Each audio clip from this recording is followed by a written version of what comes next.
I think you know about. Let us assume this as moon, Earth. Then Earth anukundam class.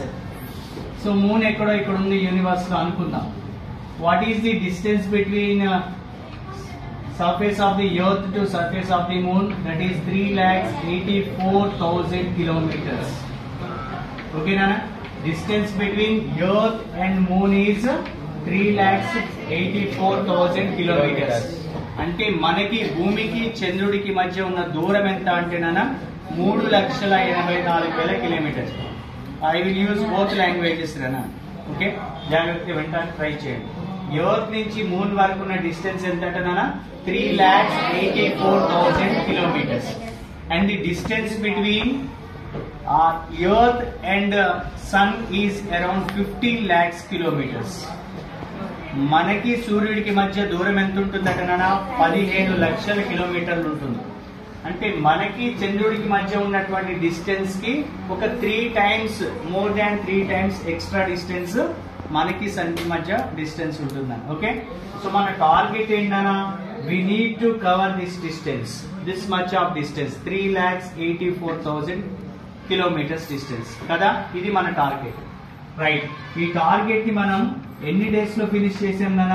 In 41 days, around 41 days. Okay, we launched on July 14 and lander was landed on the surface of the moon yesterday, that is August 23rd.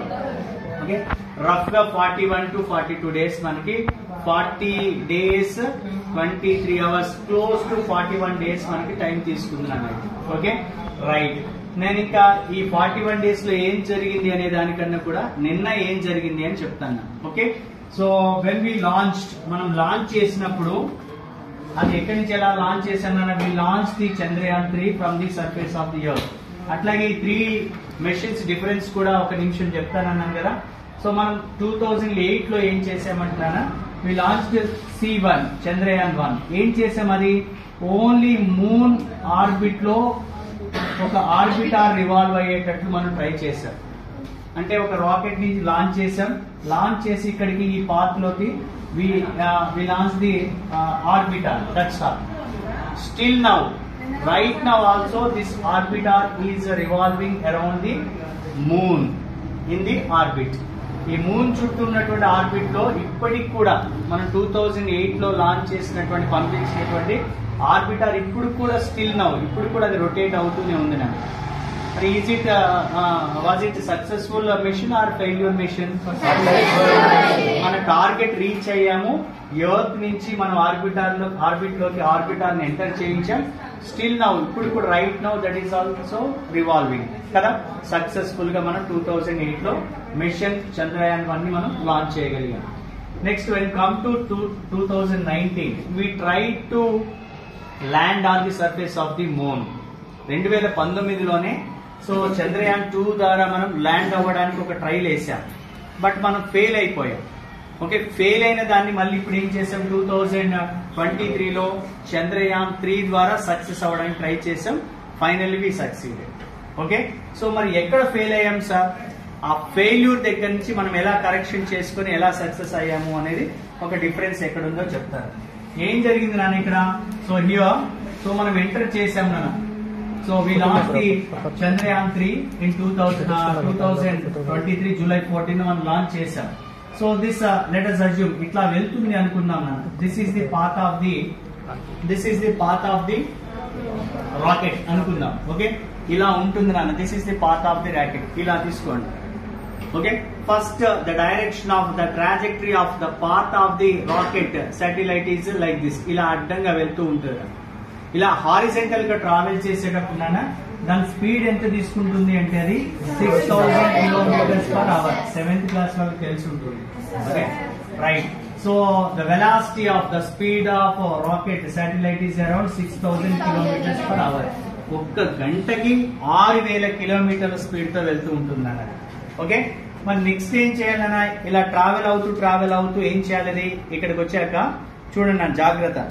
At the height of 25 kilometers, this is vertical distance. అంటే ఇప్పుడు ఇక్కడికి వచ్చినటువంటి rocket మన lander, Vikram lander అనుకుందాం. అది surface of the moon నుంచి ఎంత height లో ఉందట 25 kilometres. This is vertical distance.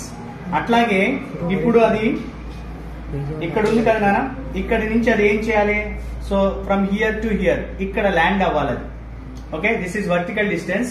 అట్లాగే ఎక్కడ ల్యాండ్ అవ్వాలి? ఇక్కడ ల్యాండ్ అవ్వాలి అనుకుంటున్నాం. Okay, so this is the horizontal distance to be covered by Vikram lander. This is the vertical distance covered to be covered by Vikram lander. So ఆ land అవ్వాలి అంటే ఇది 25 కిలోమీటర్స్ వర్టికల్ డిస్టెన్స్ ని కవర్ చేయాలి, ట్రావెల్ చేయాలి. Horizontal distance ఎంత travel చేయాలన్నా? Okay, that means this Vikram lander has to cover both 2-dimensional distances, 2-axis distances, 25 kilometers vertical distance and 750 kilometers horizontal distance. Okay, so Chandrayaan 2 ఎక్కడ fail అయిందో చెప్తాను చూడండి. ఎక్కడ ఫెయిల్ అయిందంటే నాన్న ఎట్ ఫైనల్ స్టేజ్, ఇదిగో ఇక్కడ నుంచి చూసారా, ఇలా వెళ్తూ వెళ్తూ ఏమవ్వాలట, ఇక్కడ నుంచి లైక్ యాజ్ ఇన్క్లైన్డ్ ప్లేన్, ఇలా ఇన్క్లైన్డ్ ప్లేన్ లో మనకి ఈ పాత్ లో అది స్లోగా వచ్చేసి ల్యాండ్ అవ్వాలి. Lander has to land on the surface of the moon. అయితే చంద్రయాన్ 2 లో ఎక్కడ మన ఫెయిల్యూర్ జరిగింది అంటున్నా, సో దిస్ డిస్టెన్స్ ఎంత స్పీడ్ తో వెళ్తుంది అంటున్నా? The horizontal distance, horizontal speed, horizontal velocity of that vehicle machine is around 6000 kilometre. That velocity, that speed has to reduce up to 200 kilometres per hour. చూడండి నన్ను జాగ్రత్తగా, ఎంత స్పీడ్ తో వెళ్తుందట అది? 6000 కిలోమీటర్స్ పర్ అవర్ తో వెళ్తున్న స్పీడ్ ని మనం ఎంతకి తగ్గించాలంటున్నా? That is very difficult thing. Okay, that is very difficult thing. So we have to reduce this much of speed or velocity to this number. ఇంత నెంబర్ కి అంత తక్కువ స్పీడ్ మనం కంట్రోల్ చేయాలి. ఓకే, సో ఆ కంట్రోలింగ్ చేసే టైంలోనే ఏమైందంటే చంద్రయాన్ 2 లో మన ఇస్రో నుంచి అది సిగ్నల్స్ లాస్ అయిపోయి ఏమైపోయింది, అది ఇట్ ఫాల్స్ డౌన్. అది సడన్ గా అట్లా హార్డ్ గా స్పీడ్ గా వెళ్ళిపోయి అక్కడ క్రాష్ అయిపోయింది. That is the failure. ఎందుకు అలా జరుగుతుందనా? ఎందుకు అలా జరుగుతుందంటే చూడండి నాన్న, I think you know about acceleration due to gravity. For example horizontal direction లో, for example if you take this duster నాన్న, if you want to move this duster we need to apply external force on this one కదా. ఇది కదలాలి అంటే మనం ఏం చేయాలి? దీనిపైన ఫోర్స్ అప్లై చేయాలి horizontal direction. For example if you hold the Duster like this in vertical direction, ఇప్పుడు ఇది కదలాలి అంటే మీరేమి దీనిపైన ఫోర్స్ అప్లై చేయక్కర్లేదు, జస్ట్ లీవ్ చేస్తే చాలా అది కదులుతుంది. అంటే హారిజెంటల్ డైరెక్షన్ లోనేమో బాడీ రెస్ట్ లో ఉన్నది మూవ్ అవ్వాలంటే we need to apply external force కదా. మరి వర్టికల్ డైరెక్షన్ లో మనం ఫోర్స్ ఇవ్వక్కర్లేదు, ఎవరిస్తారు? అది ఎర్త్ గ్రావిటేషనల్ ఫోర్స్ ఉంటుంది కదా, పుల్ ఉంటుంది కదా. సో అది ఎంత ఉంటుంది కదా? That is g value is 9.8 metre per second square. Okay, this is the acceleration due to gravity. అంటే ఎర్త్ ఏ బాడీనైనా కూడా తన వైపు ఎంత ఫోర్స్ తోటి, ఎంత యాక్సిలరేషన్ తో అట్రాక్ట్ చేస్తుంది అంటే with this number 9.8 metre per second square. ఈ వాల్యూ కూడా నేను ఎప్పుడైనా యూనివర్స్ లో న్యూటన్ ఏం చెప్తాడు? Acceleration due to gravity value is not constant. మొత్తం అది యూనివర్స్ అంతా కూడా జీ వాల్యూ కాన్స్టెంట్ గా 9.8 ఉంటుందా? ఉండదు. బెస్ట్ ఎగ్జాంపుల్ చెప్తాను చూడండి. So I think you know, so upper part ఎప్పుడు కూడా మ్యాప్ లో ఏం చేస్తారు నాన్న మీరు? Upper part should be consider as, very good. Lower part should be consider, this is the southern part, this is the northern part. Okay, so ఇప్పుడు మనం ఇలా తీసుకుంటే, సో ఈ రెండింటిని ఏమంటాం నాన్న? This is south pole, this is south pole, this is north pole. So Newton prove చేస్తాడు in 17th century. ఏమంటాడు? At poles of the earth, poles దగ్గర జీ వాల్యూ ఎలా ఉంటుందంటే నాన్న మాక్సిమం ఉంటుంది, close to 9.8 metre per second square ఉంటుంది. Okay, so g value, acceleration due to gravity, that is gravitational force value is maximum at the poles. Okay, so మరి మన equator దగ్గరికి వెళ్ళిపోయాం అనుకున్నానా? I think you know about equator, తెలుసు కదా. Equator దగ్గరికి వెళ్ళిపోయాం అనుకున్నాను, జీ వాల్యూ ఏమైపోతుందట? చాలా మినిమం గా మారిపోతుందట. G value minimum number.